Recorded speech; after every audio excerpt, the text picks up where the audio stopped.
এসেছেন।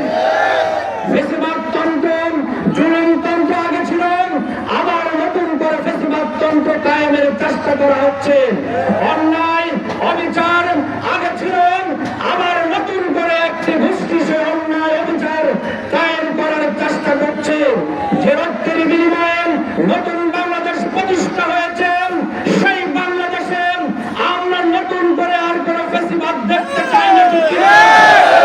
যে নতুন বাংলাদেশে 1400 শহীদ জীবন দিয়েছেন, এই নতুন বাংলাদেশে আমরা নতুন করে চাঁদাবাজি দেখতে চাই না।